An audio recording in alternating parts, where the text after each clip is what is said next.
tubahaye ikaze ku Rumuri Media, tunakomeza kubashishikariza gusoma inkuru zacu zitandukanye ndetse munareba video tuba twabagejejeho, ubucukumbuzi tuba twabakoreye hirya no hino, tubagezaho ibyegeranyo byiza. Ariko mwebwe tugiye kubana muri aya makuru, munyemerere tubanze duhere kuri iyi nkuru tubona yasohotse kuri uyu munsi ku itariki ya 22 Mata 2025, aho inkuru ituruka mu kinyamakuru igihe.com, ikaba ari inkuru isubira ku bijyanye n'ubuhanzi muri iki gihugu cy'u Rwanda.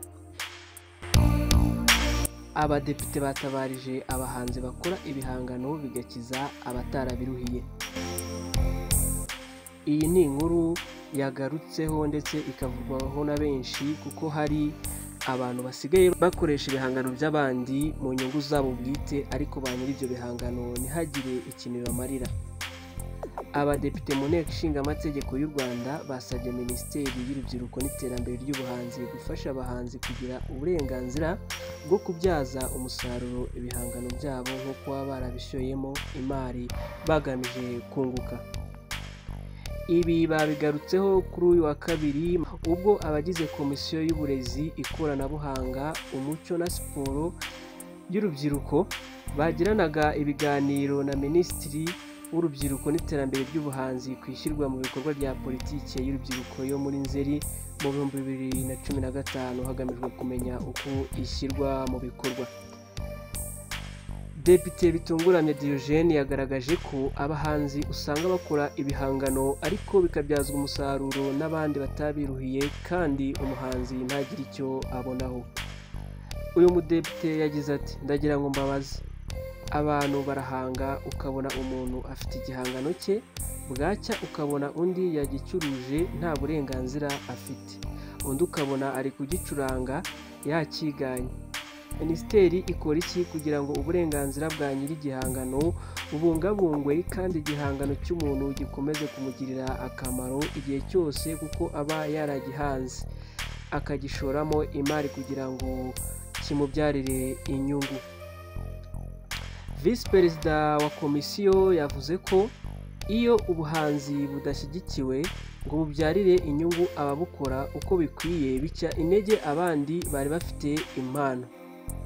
Ati, mu miterere y'ubuhanzi ubwo ari bwo bwose buba bugamije guhanga imirimo ifatika, ariko mu buhanzi hagaragara ikibazo ku buryo babahanzi butabyarira umusaruro igihangano cye, ni gute gihabwa agaciro.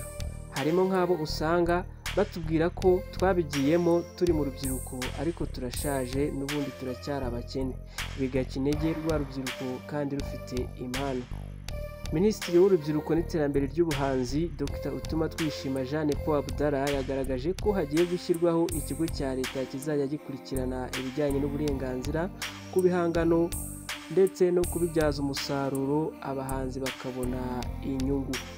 Yagize ati, buriya hano mu Rwanda harimo ikintu abantu bita ngo Rwanda Society of Authors, bareberera uburenganzira bw'abahanzi niba ibihangano byabo bibagirira akamaro. Iriho kandi igigira rimwe na rimwe mu mwaka ikagira amafaranga yasaruje abantu bakoresheje ibihangano by'abahanzi ikabaho, ariko iyo n'umuryango utari uwa leta irigenga, isaruza ahantu hatandukanye. Yongeye ati, ikintu rero twakoze tukimara kwakira izi nshingano, twakurikiranye ko itegeko rishya rirengera abahanzi risohoka. Ubu turi gufatanya na Minicom na RDB mu gusohora iteka rya Minisitiri rizafasha mu mikoreshereze y'iryo tegeko. Aba bantu bitwa Rwanda Society of Authors bazavaho, dushyireho ikigo cya leta kizajya gikora ibyo byose bakoraga. Uyu minisitiri yongeye kuvuga ko icyo kigo kizavaho, bagatanga icyemezo ku bakora ibikorwa by'ishoramari bitandukanye n'abayobozi b'inzego z'ibanze ariko bashaka gukoresha ibihangano by'abahanzi binyuranye, haba muri za hoteli ndetse no mu mirenge mu bikorwa bitandukanye. yavuze ko no mu bavanga imiziki y'abahanzi abasanzwe bazwi ku izina ry'aba DJ bagomba kuzajya bahabwa icyemezo cy'uko babiherewe uburenganzira kandi ko hari ibyo bishyuye ngo bajye bacuranga indirimbo z'abahanzi. Uyu minisitiri yasoje asaba ko abahanzi bagira umuhate wo kwitabira kandi bagakomeza kwiyandikisha bakandikisha ibihangano byabo muri RDB, anagaragaza ko bagomba kubigiramo uruhare.